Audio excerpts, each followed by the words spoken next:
Hello students, how are you? So this topic is for 6th class and today we will take our first part, that is history and introduction.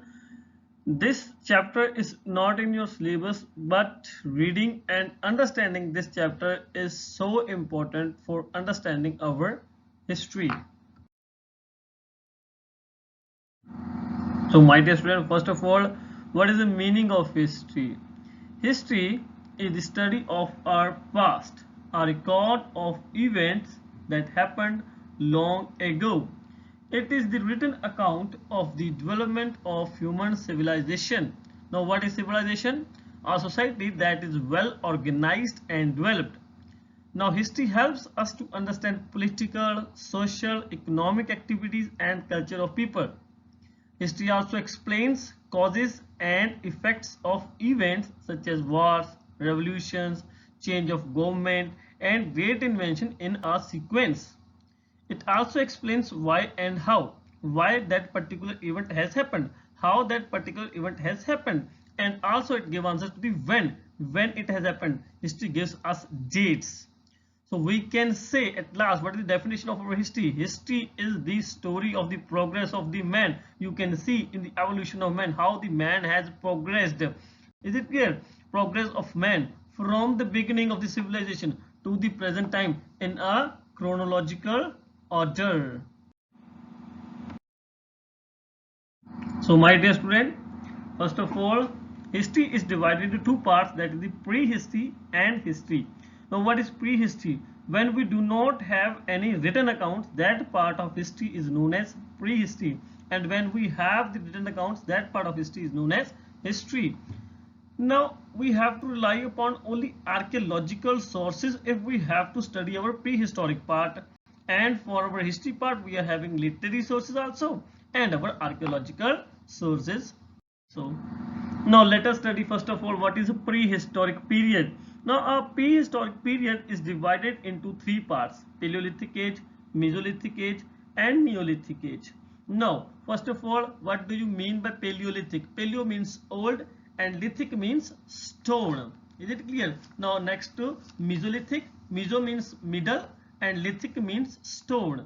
Now Neolithic, neo means new and lithic means stone. Now first of all, Paleolithic. At this time the early human which was over there, he was nomadic in nature. He discovered fire during this time. He invented tools during this time. Is it clear? Now come to the Mesolithic period. Now we are having in Mesolithic period, we are having microlithic stones. Micro means small, lithic means stone. Okay? Microlithic tools which are smaller in size and which are sharper than the stones or tools of Paleolithic age. Now moreover, in Mesolithic age, when it was going to be finished, the early human has discovered agriculture. Now what happened in Neolithic age? There was development of agriculture, domestication of animals. Is it clear that our human being has domesticated animals? For example, he was having cows, he was having donkeys, he was having bulls. Is it clear? He was having sheep, he was having that goats and that all. Is it clear? And moreover, the most important thing of Neolithic age, it was over there, invention of wheel. Yes.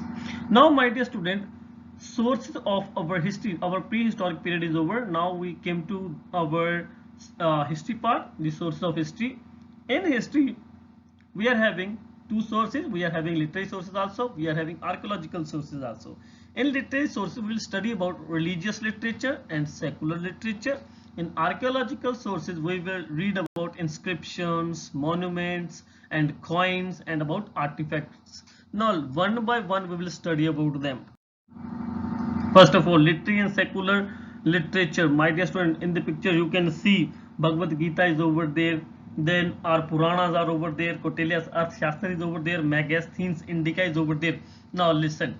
Writing which deals with religion are called as religious literature. For example, the Vedas, the Ramayana, the Mahabharata, Jatakas, Angas, etc. Purvas. Is it clear? Now, the literature which is not religious is called secular literature. For example, Arthashastra and Indica, which do not belong to any particular religion. Next is archaeological sources. In archaeological sources, first of all, we'll study about inscriptions and monuments. In first picture and in third picture, you can see it over there. Something was engraved on the pillars, on the rocks. So writing which are normally engraved either on stone surface or on metal are called as inscription. The study of inscription is called as epigraphy. Now, next is monuments. Old buildings which are historically important are called as monuments. For example, Qutub Minar, Sanchi Stupa, Ajanta and Ellora caves. Now, the last is over there, coins and artifacts of archaeological sources. Now, study of coins is known as numismatic. You can read it over there. Numismatic is the study of currency, including the coins and paper money. Coins gives us information about, now what kind of information our coins are giving to us. The use of metal and economic condition of the people. What kind of metal is being used to make the coins, and what is the economic condition of people at that time. The time to which it actually belongs. You can see it over there in the coins. It is written 1835, which means this coin was being made in 1835. So our coins are giving us time. So they are immense importance to our history. Moreover, our coins also tell us about the trade relations between two countries. For example, our Indus Valley civilization was having trade with Mesopotamian civilization. The Dilmun coins have been found over there in Indus Valley civilization, and Indus Valley civilization coins were being found over there in Dilmun or Mesopotamian civilization, which means both of these civilization was having trade relations. Now the next is artifacts. The remains of materials such as weapons, pottery, monuments, coins, etc. are discovered after digging or excavation of the earth. These materials remains are called as artifacts. You can see the pots over there, you can see the statues over there. Okay, so this is our artifacts. Now we will study about our chapter number 2, what that was the Mesopotamian civilization, in our next video.